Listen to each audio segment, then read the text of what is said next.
something. Yeah, so.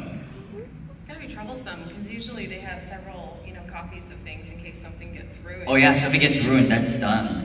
That's it. Yeah. Like, I'm sorry, he got in an accident in that scene, and that's why there's a tear in his shirt. Yeah. Yeah, they would have to probably justify it. Cool. Next.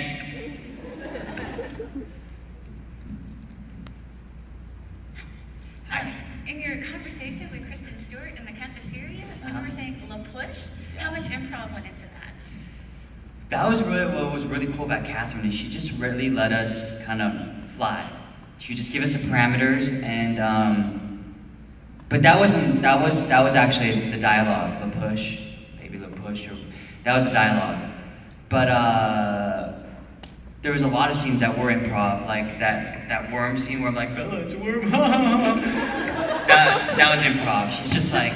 She just came up to me before the scene and she's just like, just do something. I'm like, okay. So we were playing with worms. I'm like, okay, I'm just gonna put this worm in Kristen's face and just see how she deals with it. So I'm like, Bella, it's a worm, it's a worm. And she didn't like it. Kristen was just like, every time I would do it, she would just look at me like I'm some psycho weirdo. She would be like, ew. But, stayed in the movie. But yeah, we did a lot of improv, which was amazing. Cool. Any favorite people to work with? I mean, other than Mike, since you guys obviously did what do you mean? In the film, either on camera or off. Just people that you really connected with, Oh, I connected with pretty much everybody, because it becomes like a family. And now shooting the third film, it's like, we're all great friends. It's like going back to summer camp that you've gone to 4 years in a row. And you know all the counselors and stuff, and you can get away with things, and yeah.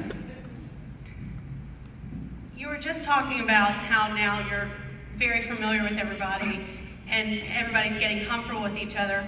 What sort of practical jokes have people pulled on each other, or has anyone pulled any sort of practical jokes on the sets? Let's see. So Jackson is a huge prankster, but he's just like, that's just how he is though. I can't think of a particular one, but in terms of pranks, did you hear about the prank that Eddie Gathegi pulled on Jackson? Oh my gosh. So apparently Eddie, the guy who plays Laurent, he called Jackson at 3 in the morning and pretended he was a girl named Kelly and was like, hello? Hi, Jackson, this is Kelly? And he was like, yeah, and then apparently he told him the director didn't like his hair, so they had to like dye it, and he had to, a car was gonna pick him up in an hour, so 4 in the morning. So Eddie gets off the phone and Jackson freaks out. Freaks out. He calls his manager. She's like, oh my god, they hate my hair. I have to be on set in an hour, whatever. And I guess Eddie just waited a little too long and just let the joke go on for like 30 minutes, and then finally called him back and said, hey, Jackson, it's Eddie. It's like, yeah, what? Why are you up so early? Did they call you in too, or something like that? And then Eddie was like, no, hey man, Kelly, that's me. And he was like, no way. And he's like, yeah, no, that was me. And Jackson was like, no way. I mean, it was pretty good, but oh my god, you freaked the crap out of me. And pretty much got him like really good. So, I don't know, I guess that's a prank that someone pulled. Sorry, I just woke up like an hour ago. So I'm like sort of dead. I just need to like wake up, dude. Sorry. Okay. I'm awake, I'm alive. Okay. Next question. Favorite drink of choice, alcoholic or otherwise? Alcoholic? I like Boddington's beer. I like orange cream soda. Yeah. Oh, I just had, for the first time, I had an orange Julius. Dude, those are good. So how did you get into acting, and if you had to pursue any other career, what would it be? Okay, so my dad was an actor in South Korea, so I grew up watching his black and white films. And he was a child actor from 10 to 25. And he was in this one movie where he fights this Godzilla character and he gets in the ear and he's just like this giant like Q-tip and he's like, yep, yep, and he's like trying to like, I don't know, it's so retarded. Like, Dad, what were you thinking, man? It's the most retarded movie on earth. But yeah, I really, you know, I grew up watching this film. I thought it was really interesting. And then I went to business school. Went to USC, and I was like, halfway through, I'm like, there's no way I'm gonna work in a cubicle for the rest of my life. So I had to start taking acting classes, and then took a 2-year acting program, and after that, I just started auditioning. Worked my way up from commercials to guest spots to TV shows to movies, and I guess here I am. It's been like 8 years. And what was the other question? If you had to pursue any other career, what would it be? Oh. Pilot?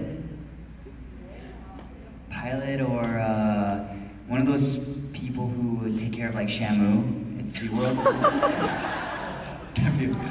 yeah, like Rob Schneider in 50 First Dates.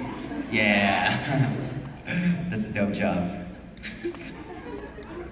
Sorry, this is a really unexpected answer. I think I'd like to work in Shamustique. Have you seen any of the Twilight spoofs on YouTube by chance?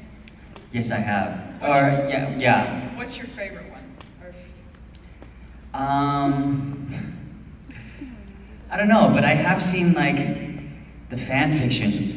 Like, I really, yeah. And there's one that I just thought it was interesting because one of my friends was like, hey, have you seen like these fan fictions? I guarantee there's one about your character.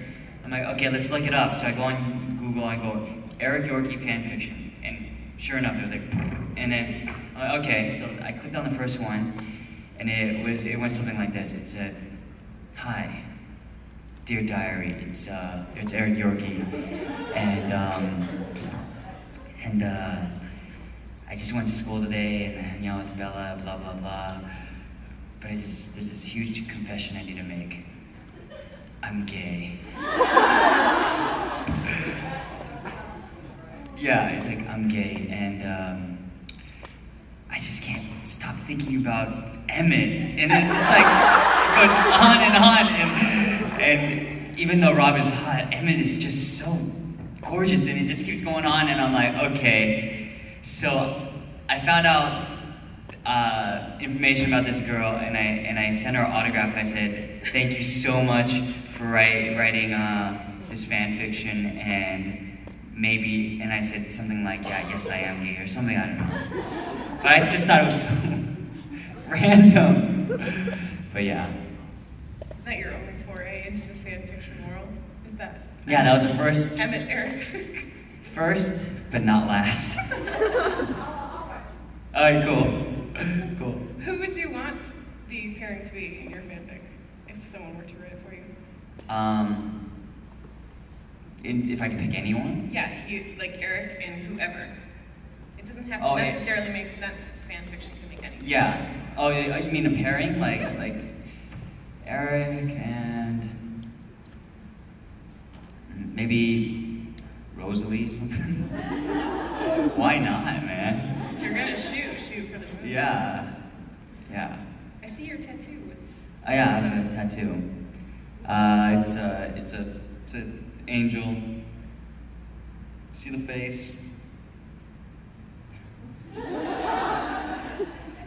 Screen. See the face like Hitchcock style side, and then the hair, and then the wings. My friend designed it. How about I just show you my nipple?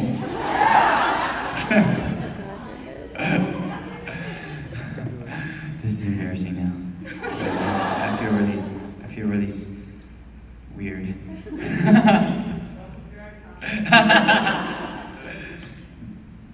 Okay, everyone is very familiar with the, pros of becoming famous as an actor. You get fans and fame and fortune and opportunities. but what are some of the cons that you've encountered since kind of becoming famous, and how do you deal with that? I don't think with being famous, I don't know. See, I can't speak for someone like Rob or Kristen because they're on a different level. Like they can't. I just put my hand in the water. They can't even walk down the street or have a normal dinner. I can walk down the street and I'm usually fine. I guess one of the cons is just when you really are doing something that you really need to concentrate and someone comes up and they want to have a conversation with you. Like I've had